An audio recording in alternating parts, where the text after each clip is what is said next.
Assalamualaikum warahmatullahi wabarakatuh.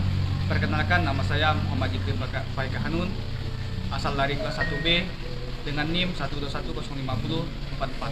Di sini saya akan menjelaskan sejarah perkembangan bahasa Indonesia. Oke, sekilas tentang sejarah bahasa Indonesia. Bahasa Indonesia lahir pada tanggal 28 Oktober 1928.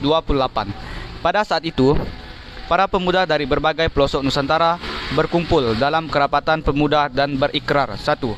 Bertumpah darah yang satu, tanah Indonesia. 2. Berbangsa yang satu, bangsa Indonesia. Dan 3. Menjunjung bahasa persatuan bahasa Indonesia. Ikrar para pemuda ini dikenal dengan nama Sumpah Pemuda. Unsur yang ketiga dari Sumpah Pemuda merupakan pernyataan tekad bahwa bahasa Indonesia merupakan bahasa persatuan bangsa Indonesia. Pada tahun 1928, itulah bahasa Indonesia dikukuhkan kedudukannya sebagai bahasa nasional. Bahasa Indonesia dinyatakan kedudukannya sebagai bahasa negara pada tanggal 18 Agustus 1945 karena pada saat itu Undang-Undang Dasar 1945 disahkan sebagai Undang-Undang Dasar Negara Republik Indonesia. Dalam Undang-Undang Dasar 1945 disebutkan bahwa bahasa negara ialah bahasa Indonesia. Keputusan Kongres Bahasa Indonesia 2 tahun 1945 di Medan antara lain menyatakan bahwa bahasa Indonesia berasal dari bahasa Melayu. Bahasa Indonesia tumbuh dan berkembang dari bahasa Melayu yang sejak zaman dahulu sudah dipergunakan sebagai bahasa perhubungan bukan hanya di Kepulauan Nusantara, melainkan juga hampir di seluruh Asia Tenggara.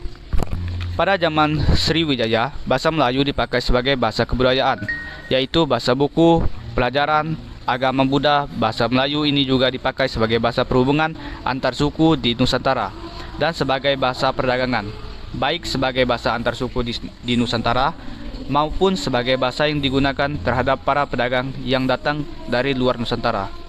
Perkembangan dan pertumbuhan bahasa Melayu tampak makin jelas dari peninggalan kerajaan Islam, baik yang berupa batu bertulis seperti tulisan pada batu nisan di Minyi Brangka tahun 1380 Masehi, maupun hasil swastra abad ke-13 ke-17.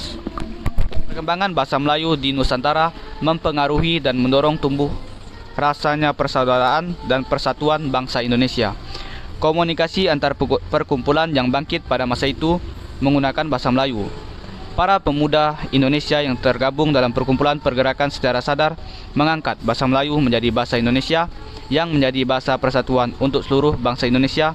Sumpah Pemuda 28 Oktober 1928. Kebangkitan nasional telah mendorong perkembangan bahasa Indonesia dengan pesat.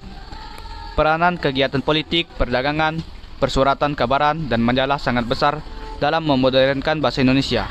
Proklamasi Kemerdekaan Republik Indonesia 17 Agustus 1945 telah mengukuhkan kedudukan dan fungsi bahasa Indonesia secara konstitusional sebagai bahasa negara. Kini bahasa Indonesia dipakai oleh berbagai lapisan masyarakat Indonesia, baik di tingkat pusat maupun daerah. Oke, sekian dari saya. Terima kasih. Semoga bermanfaat ilmu yang saya beri. Wassalamualaikum warahmatullahi wabarakatuh.